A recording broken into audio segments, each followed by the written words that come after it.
Over the past 50 or so years, we've seen the release of hundreds of video game consoles, but only a select few are considered among the greatest of all time. But there are a few consoles that we've had in video game history that, despite reaching wide critical acclaim and huge financial success, they really aren't worthy of such an accolade.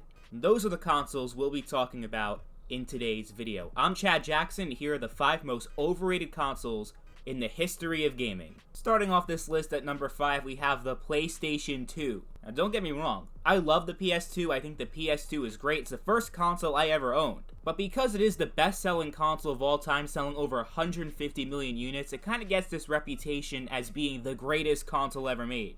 But just because the PS2 is the best-selling console doesn't mean that it's the best. Especially when you consider that a bulk of the sales that the PS2 had was because it was a cheap DVD player. PS2 had a built-in DVD player, and at the time, it was a lot cheaper to just buy a PlayStation 2 than to buy a regular DVD player on the market. Now granted, the PlayStation 2 does have one of the greatest video game libraries ever. There's definitely no disputing that. I just don't think the difference in sales between the PlayStation 2 and its competitors is really reflective of the quality of the PlayStation 2 versus the GameCube and the Xbox. Because yeah, the PlayStation 2 had far more third-party support than the GameCube and the Xbox put together, but the multi-platform games that you did get between all the consoles, the PlayStation 2 typically got the worst version of the game because the GameCube and Xbox were more powerful systems. The PS2 often ran games at a very unstable frame rate, to the point where it really affected your enjoyment of the game. Sonic Heroes is a great example of this. But there are so many more games that have that same problem on PS2, but don't have that problem on Xbox and GameCube.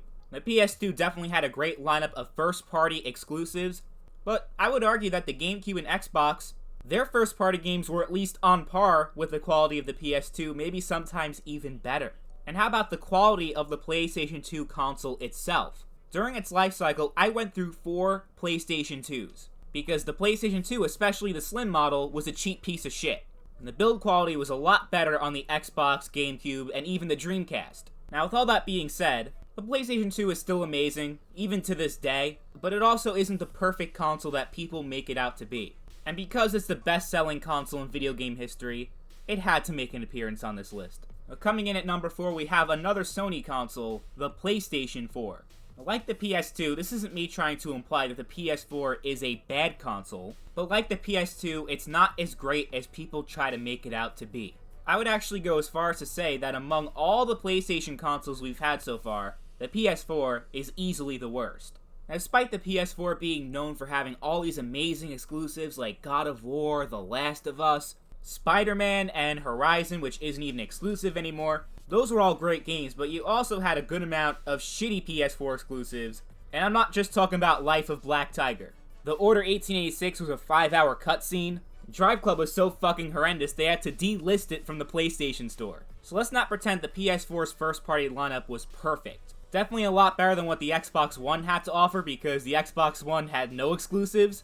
But if you compare the first-party exclusives on PS4 to what we got on the PS1, PS2, PS3, it's apples and oranges. The PlayStation 4 easily has the weakest lineup of all the PlayStations, because the PS4 really lacked the genre diversity that you had on the other PlayStations. Every big release on the PS4, they all had one thing in common: they were all third-person action games. Where are the first-person shooters, the racing games, the platformers? All that was missing on the PlayStation 4, and the few games we did get in those genres weren't all that impressive. So while you did have amazing PlayStation 4 exclusives, there were a lot more on the other PlayStation consoles, and you also had a much wider variety of the games that you could play on those consoles. And despite being free on the PlayStation 3, you now had to pay a fee to play games online on PlayStation 4.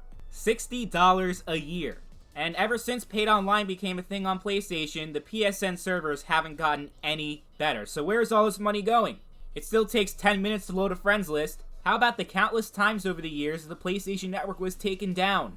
Lizard Squad, anyone? So overall, despite having a pretty decent library of games and a fantastic controller, the PlayStation 4 is definitely an overrated console, especially when you look at the fact that the PS4 has outsold the PlayStation 3 and the PlayStation 1, which are two of the greatest consoles of all time that offered so much than the PlayStation 4 ever did. So the PS4 is definitely overrated. Number 3, the Switch. Since its release in 2017, the Nintendo Switch has sold over 50 million units worldwide and has become one of the most beloved consoles in modern gaming. The main attraction of the Switch, of course, being that it is a hybrid that combines console gaming and handheld gaming into one system. So you have the option of taking the Switch out with you and playing it on the go, or docking it onto your TV and playing it as if it were a regular home console. And on the surface, the Switch seems like a very neat concept that almost redefines the video game experience. But the problem is that the Switch doesn't do either of those two things particularly well. As a home console, it's mediocre at best, and as a handheld, it's even worse. And that's because in order for the Switch to be a viable handheld at a competitive price point, Nintendo had to compromise on the Switch's performance, because it costs a lot more to put all those hardware components into a portable device than a full-blown home console. That's why, despite being much weaker machines, laptops cost a lot more than desktops. It's the same concept, and it's no different with the Switch, because the Nintendo Switch was incredibly underpowered for a 2017 console. As a handheld, the Switch's specs are pretty impressive. It's a custom Tegra chip that's kind of in between the power of the PlayStation 3 and the PlayStation 4. Definitely a big step up from the 3DS and even the PlayStation Vita, but as a home console, that's pretty bad. As a result, the Switch missed out on a lot of big releases because it was too weak to handle those games, and the third-party releases you did get ran like total dog shit on the Nintendo Switch. And I already know what the Nintendo fanboys are going to say. It doesn't matter if Doom and Overwatch run like a slideshow, at least I can play them on the go. Okay, sure, you can play those games on the go, but when it's docked on your TV, it's a shitty experience. Not to mention the fact that the controller that comes with the Switch is so bad that you have to buy another controller, the Switch Pro controller, which will run you another $60 on top of the console, and all that for lower resolutions and lower frame rates. You might as well get a PlayStation 4 or an Xbox One instead. But circling back to the whole point that, well, you can play the Switch on the go, you can't play PS4 and Xbox One on the go, okay. The problem is, the Nintendo Switch is even worse as a handheld than it is a home console. Only 3 hours of battery life. That's pretty pathetic. Even with the new upgraded model that has a better battery, still not enough battery life. The biggest thing that makes the Switch a really shitty handheld is that it's just too damn big. A 2017 handheld that's bigger than a Sega Game Gear, that's a problem, because in order to take it out with you on the go, you have to carry some type of knapsack or book bag with you to put all the shit in, because you can't have it in your pocket and you're obviously not going to carry around your hands all day. So as a result, it's a lot less convenient as a handheld, which is very counterintuitive, because the whole point of a handheld is that you can carry on the go and it's a much more convenient gaming experience. But for a system that gets so much credit for reviving handheld gaming and making it relevant again, it's a pretty shitty handheld. To give credit where credit's due, the Switch does have a really impressive lineup of first-party exclusives: Breath of the Wild, Mario Odyssey, Smash Brothers, but there are just so many problems with the Switch that it cannot be considered a great console, because it's really not a good value. You buy the Switch for $300, but you have to spend a lot more money than you expected to. You have to buy the Pro Controller. The 32 gigabytes that come with the console is not nearly enough storage, so you have to buy an SD card also. And you also have to pay a subscription fee in order to play your games online. And considering how awful the service is, being that you have to use a mobile phone in order to do voice chat, it's just not worth it. At number 2, we have another console from Nintendo, the Wii. Released back in 2006, the Wii is the biggest success that Nintendo has ever seen, selling over 100 million units, outselling both the PlayStation 3 and Xbox 360 by a very significant margin. But we all know that the real console war that you had back in the 7th generation was only between the PS3 and 360.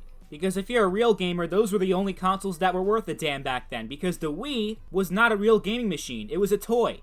So most of the games that defined the 7th generation of gaming, the Mass Effects, the Grand Theft Autos, Red Dead Redemption, Dead Space, none of those games ever came to the Wii, because despite that console being released in 2006, it had the same graphics as the GameCube. The Wii was a recycled version of the GameCube with shitty motion controls. That's what the Wii was. And when you look back in gaming history, the truth is the PlayStation 3 and Xbox 360 had a much greater impact on the video game industry than the Wii ever did. Because in the grand scheme of things, the Wii is pretty irrelevant. Motion controls were supposed to be the next big thing, but in 2020, guess what? People are still playing with regular controller. You know why? Because the motion controls on the Wii were fucking atrocious. Okay, for certain things like bowling and baseball, the motion controls were pretty cool, but when we're talking about real games like fighting games, shooting games, platformers, the Wiimote and Nunchuck was so uncomfortable and unresponsive, it just wasn't a good experience for most of these games. They only really worked for party games like Mario Party, Rayman Raving Rabbids, if anyone remembers those games, but for non-casual games, the Wii's motion controls were among the worst in video game history. What made it even worse was that for a lot of these games, you didn't even have the option of using a GameCube controller or some type of other controller that wasn't those shitty motion controls. You had to use the Wiimote and Nunchuck. And that console just had no longevity to it. You know, you buy a new console at launch, you expect it to last you 6 or 7 years. The Wii wasn't even close to lasting that long. I remember I got the Wii for my 10th birthday, and for a few months it was fucking awesome, but it got old really fast. Because once you played one game with the motion controls, you pretty much played all of them already. And soon enough, I abandoned my Wii and got myself a PS3. Because as cool as the Wii was, it just didn't have that longevity to it like the PS3 and 360 did. So overall, despite its overwhelming success, the Wii was really nothing special. It more closely resembled a toy than an actual gaming machine. And it could have easily just been an add-on for the GameCube rather than a standalone console. At number 1 on this list, the most overrated console in video game history is Pong. Released back in 1975 during the first generation of consoles, Atari's Pong console was a direct port of the popular arcade game of the same name. And the reason why I consider Pong to be the most overrated console in video game history is because of its legacy. Pong is considered one of the greatest video games ever made. It's considered by many as the first video game, which just isn't true, because the history of video games extends at least 20 years before Pong was even created. But let's talk about the creation of Pong. It was directly inspired by the Magnavox Odyssey, the world's first video game console, that featured a table tennis style game. Pong definitely played a very integral role in making video games mainstream throughout the early to mid 1970s, but if it weren't for the Odyssey, we wouldn't have had Pong. So the Odyssey arguably deserves a lot more credit in starting the video game industry than Pong does, despite Pong being more successful. And the home console version of Pong does exactly what it's supposed to. It's a home console port of the popular arcade game. But the fact that we refer to the entire first generation of consoles as Pong consoles and Pong clones, despite Pong itself being an Odyssey clone, I had to put Pong at number 1 on this list, especially the home console, which, despite being released a full 3 years after the arcade game, launched at a retail price that was close to $500 in today's money. So it was fairly overpriced, but the home Pong was a big success, selling over 150,000 consoles, which is actually a pretty good number back then. But I think whether we're talking about the arcade game or the home console version of Pong, it's definitely the most overrated game in video game history because despite its major contributions to video games, the Magnavox Odyssey made a much larger contribution because if it weren't for the Odyssey, there wouldn't be Pong. But those are my top 5 overrated consoles in video game history. Be sure to leave your top 5 overrated consoles in the comments down below, and I'll catch you guys next time. Bye.